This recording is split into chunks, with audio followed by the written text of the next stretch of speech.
അദാനി ഗ്രൂപ്പിന് കീഴിലെ എല്ലാ ലിസ്റ്റഡ് കമ്പനികളുടെയും ഓഹരികൾ കഴിഞ്ഞ ദിവസം വ്യാപാരം ചെയ്ത് വൻ നേട്ടത്തോടെ. കഴിഞ്ഞ ദിവസം വ്യാപാരം തുടങ്ങി ഉച്ചയോടുകൂടി ആയപ്പോഴേക്കും അദാനി പവർ 18% നേട്ടത്തിലാണ് ഉള്ളത്. Adani green energy 13%, Adani energy solutions 12% ഉയർന്നു കഴിഞ്ഞു. അദാനി ഗ്രൂപ്പ് ഓഹരികളുടെ കഴിഞ്ഞ ദിവസത്തെ അപ്രതീക്ഷിത മുന്നേറ്റത്തിന് പല കാരണങ്ങളാണ് നിരീക്ഷകർ ചൂണ്ടിക്കാട്ടുന്നത്.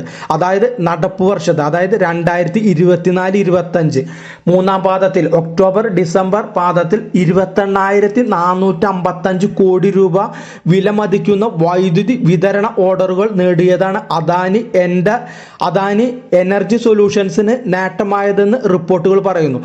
ഗുജറാത്ത്, രാജസ്ഥാൻ എന്നിവിടങ്ങളിൽ നിന്നാണ് ഓർഡറുകൾ ലഭിച്ചത്.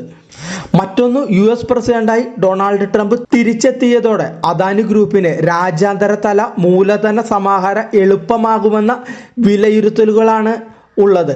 US-ൽ അദാനി ഗ്രൂപ്പ് നേരിടുന്ന കൈക്കൂലി കേസ് ട്രംപിന്റെ ഭരണകാലത്ത് തിരിച്ചടി ആകില്ലെന്ന വിലയിരുത്തലുകളുമുണ്ട്.